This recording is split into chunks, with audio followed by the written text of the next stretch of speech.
Because every day above ground is a good day. Some are just more questionable than others. Questionable call, NBA Finals Friday. Let's get rolling to number 8 on the board, and it is from the NBA Finals. Post game 3, Brian Windhorst on Luca Doncic. Listen close to what he said. But Luca fouls out late. I just wonder your reaction to that whole sequence.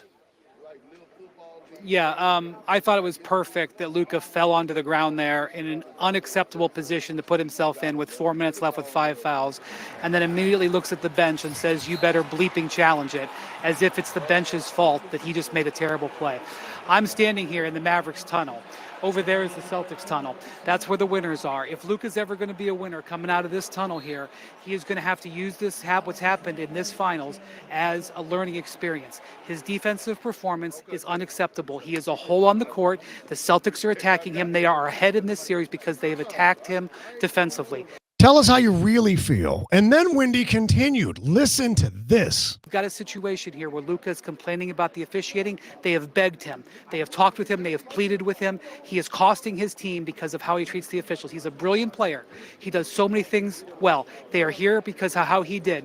His performance in this game is unacceptable, and the reason why the Mavericks are not going to win. He's got to get over this. And the fact that he came out after the game and blamed the officials showed me he's nowhere close yet. Wow. So maybe over the summer, somebody will get to him, because nobody with the Mavericks or anybody else in his life has.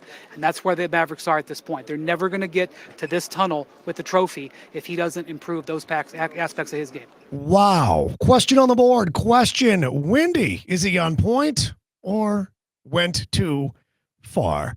This is shocking because this is a reporter and a journalist who now suddenly is becoming an analyst and a critic.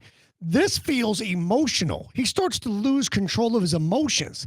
He starts to talk fast and get angry. And then he starts to bring it in and rein it in and give a little compliment and then make it hopeful, like Jerry Springer did at the end of episodes, where he let people beat each other up for 59 minutes and then said, take care of yourself and each other. This went maybe a little too far for a reporter, for a journalist who's now blaming, critiquing, analyzing, and becoming emotional about it. It is obviously leading off the show because it has merit. But I am stunned that Brian Windhorst went in this hard, this far, on a player in a series that is still in play, because that's not a side we've ever really seen from Brian Windhorst. We roll on to number 7 in the countdown, and it comes to us from T-ball, where the baseball itself has its very early origins. Well, this young man is just learning, I think, how the game is played. Take a look. It's hilarious. And now you're supposed to run. Didn't know that. Wants to pick up the tee. I understand wants to clean up. But wait, all the kids want the ball, and he wants the ball too. Now it's a pig pile. Look at the parents are laughing. That dude's clapping. And then we got coach saying, no, let me pick you up. And then you got to run to first. And the kid does not want to go to first. He wants to jump on the pig pile. Question on the board. Question. Literally anyone could coach T-ball. Yes or no? It could be argued it is the most important coaching in all of baseball. Could also be argued as the least important coaching in all of baseball. I think literally anyone with patience could coach T-ball, because what you're telling the kids, they're not listening. What you're showing the kids, they're not doing, doesn't matter. You saw every infielder converge on the ball, wanting the ball. You saw the kid not wanting to run to the base. Instead, he just wants to be on the pig pile as well. Yes, anyone could coach T-ball. And by the way, T-ball probably not for that kid. We continue in the countdown up to number 6. Presented by St. Lucie Battery and Tire, the home of honest, reliable service since 1970. 18 locations now. Go to slbt.com. Great family, great business. From the PFL last night, one of those rare double bang-bangs. Take a close look. It happens fast. We're going to air it twice back-to-back, but both these dudes knocked each other down simultaneously. Watch this. Boom! And watch again, because one's a shot to the chin. Boom! And one's a shot to the ding-ding. Question on the board. Question. Who got the worst of this? Well, let's take a look at the still photograph, shall we? Take a look at the picture, because you see Fighter Ray got rocked. He's got his head turned, but he's landing a knee. He's also landing a foot to the ding-ding. And then he kicked him in the ding-ding. But then here's you break it down. Shot 1, foot to the crotch, not good. Number 2 is the knee to the face, a little bit of damage, but he got set. The fighter on the right got set. He got put down with that left hand that caught him on the chin that made his head turn all the way 90 degrees. So his chin is touching his left shoulder, which is never a good sign. All right, the question's on the board. Question, who got the worst of this? Anytime you get smashed in the ding-ding, you got the worst of it. Dude who got on the chin, he got it much quicker. He rebounded much faster. But the foot shot to the crotch, the old cup check, that is the worst by any stretch. By the way, even if you get knocked out doesn't hurt. In fact, it's like rebooting your computer. You come back and you feel refreshed. You feel like you slept a good night's sleep, even if it was gone for 10 seconds. Dude who got cup checked clearly got the worst of it. And on we go to number 5 in the countdown. Presented by Anna Shaw and Levine Accident Attorneys, 1-800-747-FREE. Take back control of your life. We got couples that like to prank each other now, back and forth. And we got wives pranking husbands. Take a look while this couple's doing work in the backyard. Watch what happens to him, and she's going to explain why it is that he wound up on his ass. Take a look. Our love language. He's going to pull it apart. And, yeah. Now she's back there laughing. He throws the pipe. She's still watching because she knows what he doesn't. And now he loses it. She took the screws out. He said, shut up. And she is laughing at him. And then you realize what love is about. And that's a takedown. That's a 2-pointer right there. And there's a little bit of frolicking, a little bit of rolling, a little bit of love. It looks like the setup to like a Cialis commercial or Viagra, right? You're doing yard work and then, playful band. And then all of a sudden you're rolling and hugging and that turns into sexy time. Question on the board. Question. Couples who prank. Good idea, bad idea. It is a bad idea. Someone goes too far.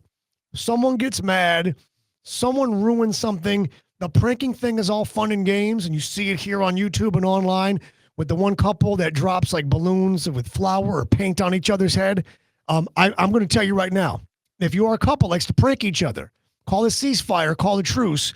Do not continue. It will go too far. We continue on. To number 4 in the countdown, from Tom Brady's New England Patriot Hall of Fame enshrinement, the man whose job he took, the man whose career he ruined, Drew Bledsoe, had this to say about Brady. There's not a roast. Had this to say about Brady at Brady's Hall of Fame enshrinement. All the great things about Tom, great teammate, greatest quarterback of all time. You were the worst backup quarterback in the history of the NFL. You never understood that when I got healthy, you're supposed to go sit the hell down. Yeah, and that's how it used to be. The question is on the board. Question, did Brady actually change the rules? The rule prior to Tom Brady was can't lose your job to injury. Once the other dude is healthy, he gets his job back. Well, in the fall of 2001, Bill Belichick said, not so fast, my friends. The rules changed. Tom Brady changed the rules. Everything changed after Tom Brady because then in other sports, you saw the same thing. But in football in particular, the quarterback, it was said, could not lose his job due to injury. And then Tom Brady said, hold my beer, I'm going to rewrite history. The answer is yes. Brady changed the rules. He changed everything. And we continue on to number 3. Just like that, presented by Celsius, Essential Energy, Live Fit, the cosmic vibe today, the Sparkling Fruit Punch Edition. Get Celsius anywhere and everywhere. And remember, live fit. Charles Barkley, we know he loves hockey. Charles Barkley, we know that next year seems to be the last year of the Inside the NBA on TNT and the NBA on TNT overall. Barkley's a huge hockey fan. He shows up here in South Florida in Sunrise for game number 2. Take a look when he joins the set with Messier, Steve Levy, and PK Subban, because I think Barkley, maybe, just maybe, might be a little buzzed. You tell me. We want Chuck at ESPN, don't we?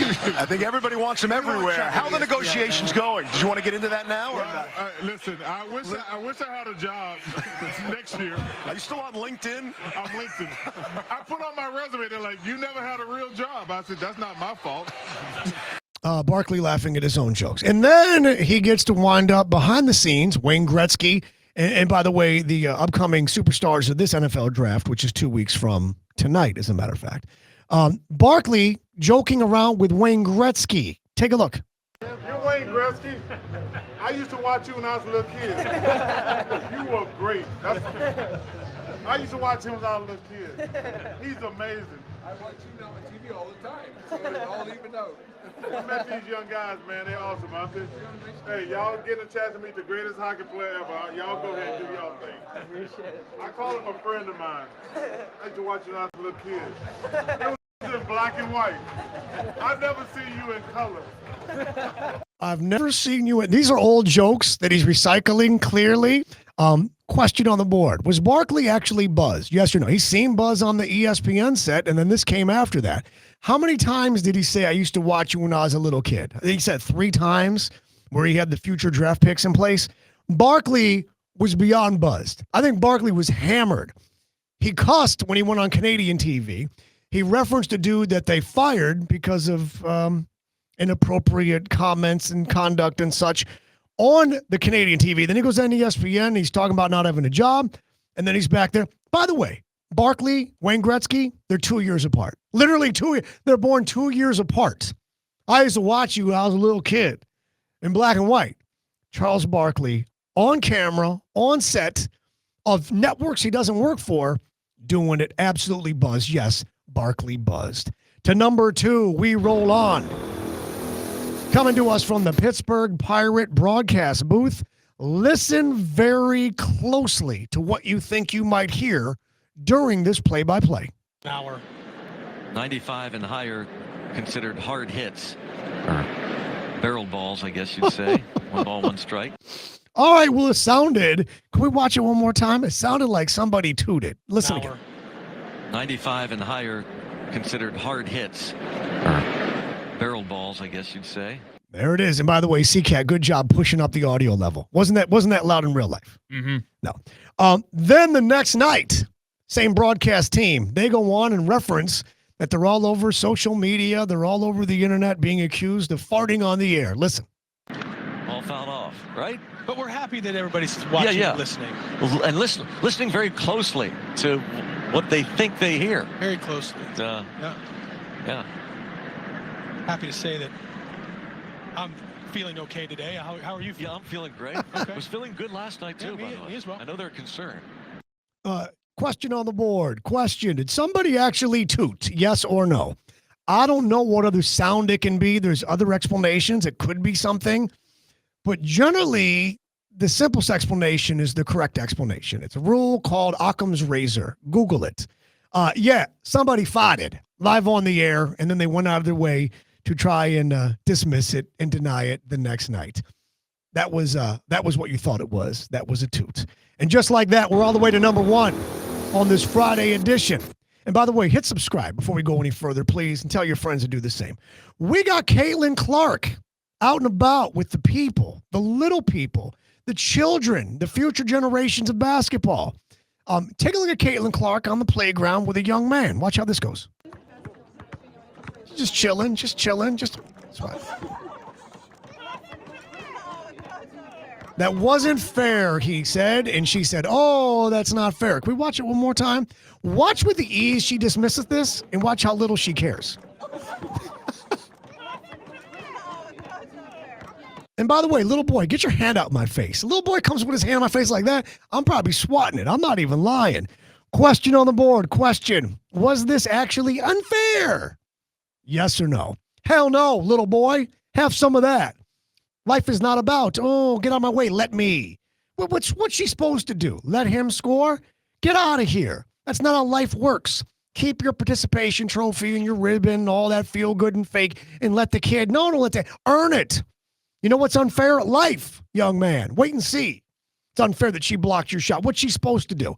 The best part is that he thought he had a shot. Like he thought legitimately, I might get this past her. I might literally, not that it might even go in, but I might get it past her. And she just dismissed it like the last day of school. And just like that, we're at the last of the show. Hit subscribe, like I said. And remember, kids, while every day above ground is a good day, some are just more questionable than others. Say goodnight to the bad guy.